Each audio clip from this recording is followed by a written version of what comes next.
In this segment of the morning show is Jeanette Davis with Chestnut Health Systems. Jeanette, good morning. How are you today? Good morning. Good morning. I'm excited to be here. Thank you for making time for us. It's good to have you on the program. And I've talked with your peers, in Chestnut Health Systems and across Central Illinois in various mental and emotional wellness capacities about ROSC and what ROSC is. So I'll tell you what, Jeanette, let's start with just a breakdown of what is ROSC, what is this program, and what's it all about? Absolutely. Well, I serve on the Logan Mason County ROSC, and ROSC stands for Recovery Oriented Systems of Care. And it's a grant provided through the state of Illinois. And our goal really is to help communities collaborate, agencies, and services together so that we can provide a really comprehensive services to those in need, those struggling with substance use disorder, mental health struggles, and all the above. And so we come in a community, not telling a community what they need to do, or because every community is unique and different. But we start by having a community assessment and a survey and seeing what folks, want and believe are the things that need to be worked on. And so we start there. Mm-hmm. And from that, we try to implement ways in which agencies can communicate smoothly, because a lot of times we serve the same people, right? Mm-hmm. But don't have that communication. We can tend to build these silos, and the right hand doesn't always know what the left hand's doing. And so the ROSC is coming in to help facilitate that, to help bring some awareness and bring some cohesiveness into the process, again, so that we can offer a very holistic approach to serving our community. Well, and the way I've kind of narrowed it down and simplified it in my mind is it's almost a grassroots approach to community response to the individuals in need, whether it's, like you mentioned, seeking help, continuing their recovery, those sorts of things. How do you feel about that assessment? No, yeah, I'm in agreement with that. I think that a lot of folks are doing some great work. We just don't always know what that is and how we can complement each other in serving. And so I appreciate the way that our community is beginning to see how we flow much more effectively and efficiently when we have that communication and we kind of break down those communication barriers. Now, when it comes to Andrea, I'm sorry, when it comes to Jeanette, just the grassroots nature of this, is it require a lot of community involvement? It sounds like there's a lot of agencies, whether they're local, statewide, coming to the table to talk about how they can help. Is there a big volunteer base? What kind of buy-in do you need at the community level to make these types of programs successful? Absolutely. What a great question, because the answer to that is we need everyone at the table in some capacity. Yes, we have agencies that are already operating, such as Capsule, Community Action, or Salvation Army, and Tazwood, other agencies that are doing great work. But we also need people with personal lived experience. We need family members who have experienced this. We need people who have a desire to be an ally, who may have skills and talents to bring to the table to broaden our reach, because it does take all of us. One thing that we have, through the years and the data that's been collected is that we, going fully a clinical approach doesn't help everyone, right? Going solely on, we have to be able to partner with each other. And so that peer support is so important. And like I said, part of that is family members, friends who have experienced these things, who have a heart to want to come to the table. And so we do have a ROSC Council. We meet once a month for an hour. We meet the third Thursday of the month at 2 p.m. And we also put those on YouTube for people who can't make that time but still want to stay connected.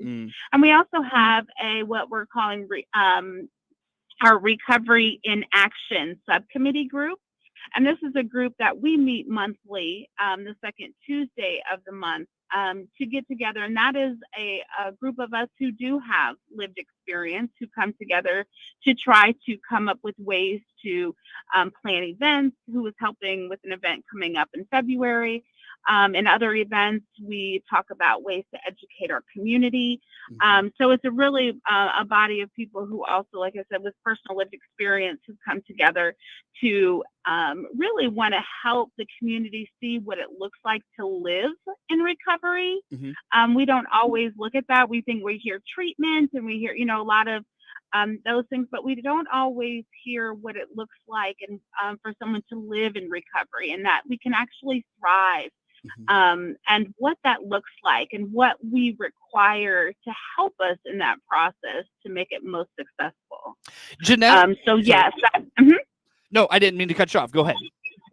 Yeah, no, I was just saying, so the community awareness and participation is only going to strengthen what we have going on. So anyone who's interested or wanting to be involved, we would love to be able to connect folks to opportunities. Yeah.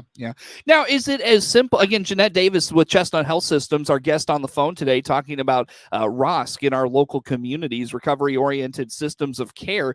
Is it? And I don't know. I feel like this is maybe a couple of years old, perhaps, of a concept in our local communities.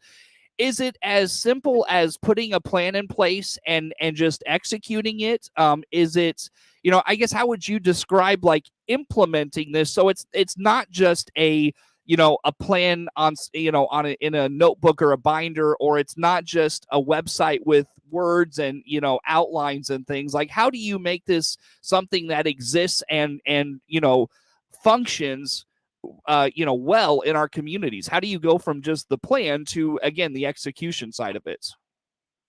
Yeah, and the ultimate goal of a ROSC is to help the community create what's called an RCO, or a recovery community organization. So the hope is that the community, with the ROSC aiding in the breaking away from the communication barriers and having these connecting some dots, that at some point there could actually be a brick and mortar kind of situation where there could be that comprehensive recovery services that are more in tune with each other and able to provide those services. So that's the ultimate goal. What's really special about a recovery community organization is that it's required to be at least 51% of the board to be people with personal lived experience. And so that brings such a unique piece to what we haven't seen before, is people with that lived experience who've then educated ourselves in the process of helping others to come along and, and be part of helping walk this vision out. So ultimately, that is the goal, that we could, move into a situation where it's an actual brick and mortar, and services and agencies are flowing together in a way to provide services. Yeah. So it is like I said, every community is extremely unique. There are, some communities that the buy-in, the awareness, and the readiness, I would say, is very high, where we have other communities that, kind of, that's not an issue here, right? We don't have that kind of problem. So, the readiness is different in different areas, but the education, the awareness, being someone who does have personal lived experience out here in a community, showing what it looks like to live in recovery, sharing that hope, and just hopefully encouraging people to have an ear to hear, and educate ourselves in this. Yeah. Does this effort require funding at all at some level? Well, sure. So it is the state of Illinois who is funding these ROSC grants. And so that is how we are operating, and other agencies, depending on what they have available to them, but yes, so that's where our funding is coming from currently to help with this process. Yeah. Now, if I'm remembering right, isn't the reason I asked isn't there a component of future sustainability in this effort, or am I remembering that wrong?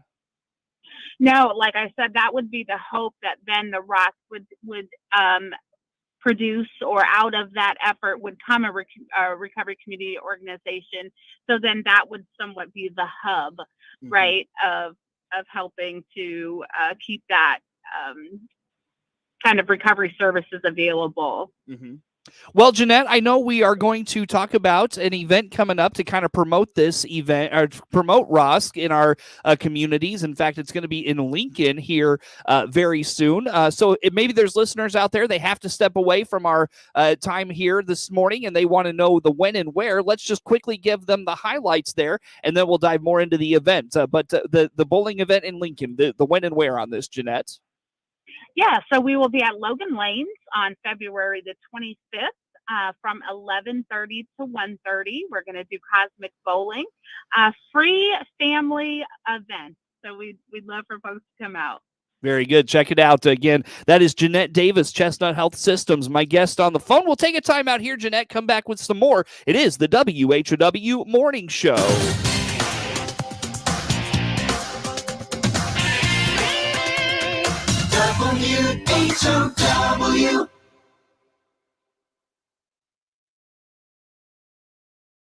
WHOW. Let's check the markets now on the RFD Radio Network. I'm Jim Taylor. Corn, beans, and wheat all trading lower. March corn 676.5 down 3 1/4. May corn down 2 3/4, 674 3/4. July corn 663 down 2 1/4. March beans 1527 down 11. May beans down to dime 1520 1/4. July beans 1510 down 8 3/4. March Chicago wheat 753 down 8 1/4. May wheat down 763 1/2. March bean meal 482.40 down $1.80. March bean oil down 96 cents 61.37. Livestock market March feeders 184.30 down 185. February live cattle 158.72 down 12 cents. February lean hogs 74.75 down 12 cents. In the energy market at this hour, March crude oil down 12 cents, 78.75.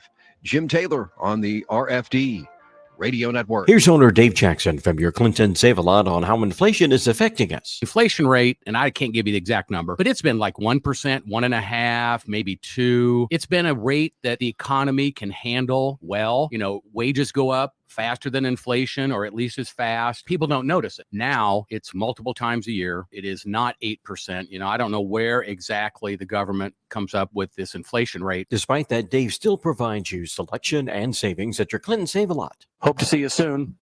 Do you know what to do when a car is pulled over on the side of the road? First, reduce your speed. Second, change lanes if possible. Third, proceed with caution.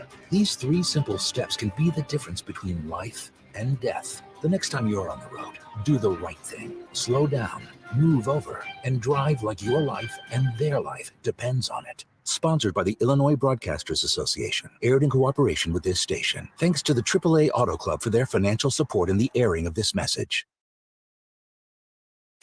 Your friend in Central Illinois, WHOW. Once again, a good morning. Thanks for being with us. I'm your host today, Seth Lawrence. The WHOW Morning Show is streaming to Facebook and YouTube. It's brought to you by Peterson Insurance, your Pekin Insurance agent in Clinton. Jeanette, we left off, Jeanette Davis, by the way, with our guest on the phone today. She is with Chestnut Health Systems. Jeanette, we left off talking about an event coming up at Logan Lanes here soon for Chestnut Health Systems, promoting ROSC. Give us the when and where on this, Jeanette, and maybe just kind of an outline of what you hope to accomplish. Absolutely. So we will be at Logan Lanes in Lincoln on February 25th for some cosmic bowling, 11:30 to 1:30. It is a free family event, and this is our hope is again to introduce ROSC to anyone who's interested and just have a very fun, laid back afternoon with each other. Those of us in the recovery world, those who are interested to learn more, just a social event. So we're excited about that. Talk to me a little bit as it relates to, who you hope to bring in, or is this just like we talked about in the break there, raising awareness, about ROSC and just the things happening? Is that kind of what you really hope to accomplish with this? Is just make people aware of what's happening? Absolutely. Not just the awareness, because that is so important, but also in the recovery world, there isn't always activities or social events that are intentionally substance free for folks to get involved with. Sometimes that's not thought about, or it's not something that and that's something we want to offer, of an event that is family friendly, that there's not the worry, concern of those kind of things being part of the event. And it strengthens the recovery community as a whole, as well as, like you said, being able to educate people to who we are. And there's a thing I like to say is that kind of we're fanning the flame to find one another. You would be surprised at how many people have struggled and have suffered silently or secretly, haven't been able to share their story.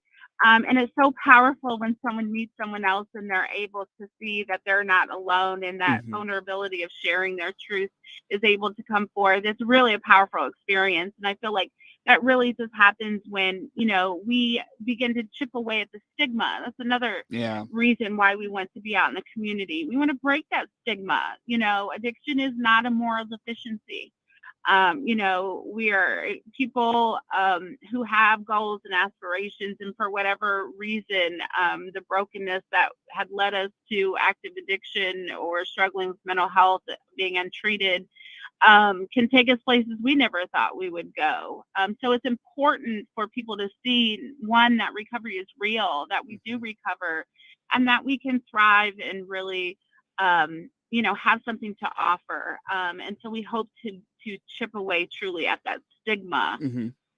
Well, and I feel like, perhaps there is an individual out there, and you have talked a lot about this, Jeanette, in that the lived experience piece of this is so important. And one of the real cogs that makes this program tick is that you need folks with lived experience to step up and be a part of this. So maybe this is an opportunity for them to come out in a, stress-free environment, maybe talk to somebody at Chestnut about what maybe it looks like to, I say mentor. I feel like that's not a very good word, but in a sense, mentor someone who may be in their journey of recovery as well. How about that?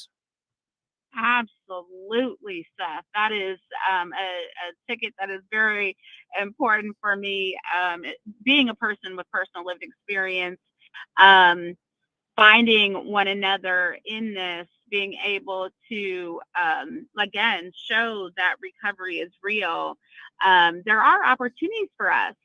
There's a credential through the state of Illinois, two of them specifically, certified recovery support specialist and a certified peer recovery specialist. And you said mentor, but it's peer support. It's taking our personal lived experience, pairing it with the educational piece of substance use disorder and mental health.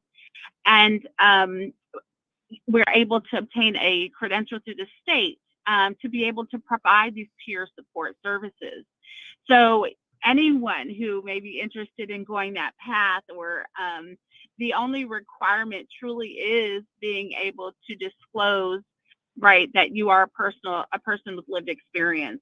But there are opportunities for us. And I'm going to tell you, that was so empowering for me to learn, being someone who never could imagine my most,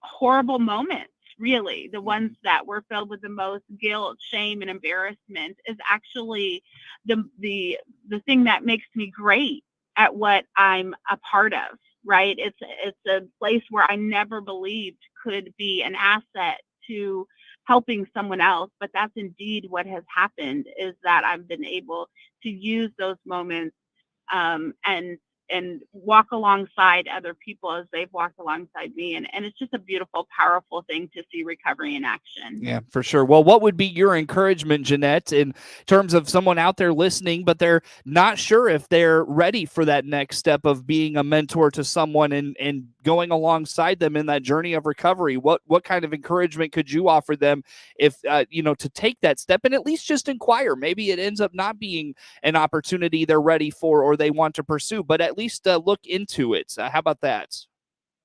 Yeah, absolutely. Asking questions is great, being informed, but anyone is more than welcome to reach out to us at logancountyROSC.org with any questions. I would be more than happy to help. There's multiple pathways to receive those credentials. So I could start, Heartland is, I could start naming some things that might get confusing, but if someone is interested, definitely at least ask questions.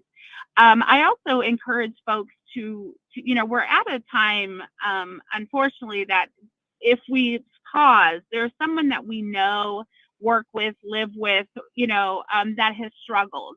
That's just kind of, or it's ourselves. And so to pause and see who that is in our life, right? To see how we can, sometimes we think we have to do something big and major and go outside, but there is someone, I'm certain, in each of our circles of influence that we can be an advocate for, an ally to, and have an ear to hear and be compassionate and offer that. And some people say, well, I don't know anyone, that, and what I encourage people to say is maybe you're not a safe place yet. And so being mindful of that, seeing how we do respond to people when we hear that they're struggling, and asking questions is always a great way. And we want to be able to help educate one another and have this dialogue. It's so important. Absolutely. Jeanette, I've got about a minute here with you. Very quickly, highlight the when and where one more time on this bowling event and just how folks learn more about ROSC in their communities. Where do they go? Who do they call? Absolutely. So we will be again at Logan Lanes on February 25th from 11:30 to 1:30. It's a Cosmic Bowling family-free fun event. Tell me the second part, Seth. Nope. How do folks learn more about the opportunity of ROSC? Yeah, yes, absolutely. So we do meet how about this? I'll give you our email address. Yes, there you go. Logan Perfect. LoganMasonROSC.org is the way that you can get a hold of us. We're Sure. also on Facebook on Logan Recovers Together. But we definitely appreciate your time and look forward to hearing from our communities. Your voice matters, and we definitely want to hear from you. Jeanette, come on again with us very soon. It was great to have you. Jeanette Davis with Chestnut Health Systems. Our guest. Network News is now. The Big 1520 WHOW Clinton, 92.3 FM, W222 BG Clinton, 106.5 FM, W293 DJ Normal Bloomington. FBI is conducting a planned search of President Biden's Rehoboth Beach, Delaware home.